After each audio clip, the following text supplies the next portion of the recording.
Komisi 6 DPR RI menilai Erick Thohir berhasil membawa transformasi di tubuh BUMN. Anggota Komisi 6 DPR RI, Ahmad Baidowi atau Awik, menilai Menteri Badan Usaha Milik Negara atau BUMN Erick Thohir telah berhasil melakukan transformasi di tubuh BUMN dan hasil kinerjanya sudah terlihat. Upaya transformasi yang dijalankan Kementerian BUMN agar perusahaan-perusahaan BUMN makin profesional, transparan, dan akuntabel sebenarnya sempat mendapat apresiasi dari Presiden RI Joko Widodo. Sudah mulai terlihat apa yang dilakukan oleh Pak Erick itu hasilnya sudah mulai terlihat. Kata Awik seperti dilansir berita1.com Selasa 19 Oktober 2021. Implementasi program transformasi BUMN yang dilakukan oleh Erick Thohir dapat dilihat dari dua hal.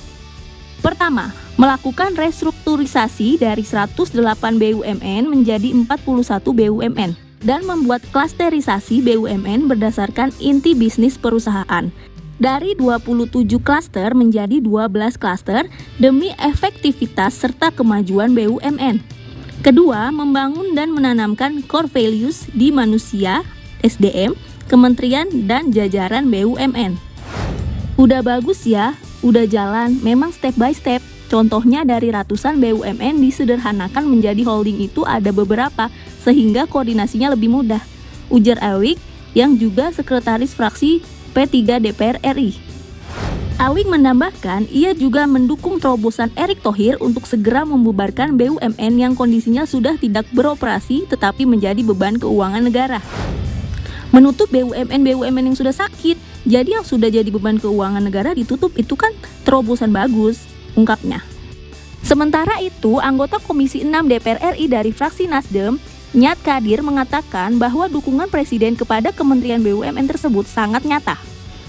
Menurutnya, apa yang disampaikan Presiden di depan Dirut BUMN di Labuan Bajo, Kamis pekan lalu sudah dibahas di Komisi 6 dalam rapat-rapat dengan Kementerian BUMN.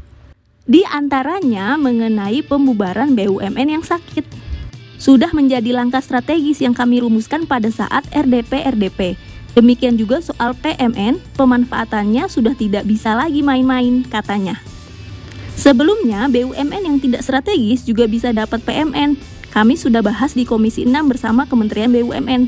Hanya boleh untuk penugasan, aksi korporasi, dan restrukturisasi. Di luar itu tidak boleh, tambahnya. Ia meminta Erick Thohir untuk tidak ragu dalam mengambil langkah dalam mengelola BUMN. Jadi, dukungan dari Jokowi untuk langkah-langkah Kementerian BUMN benar-benar yuk kami lihat dan sangat bagus supaya Menteri BUMN tidak ragu-ragu lagi karena sudah didukung oleh Pak Jokowi, pungkasnya. Dukung langkah Erick Thohir untuk terus melakukan transformasi BUMN agar semakin profesional, transparan, dan akuntabel.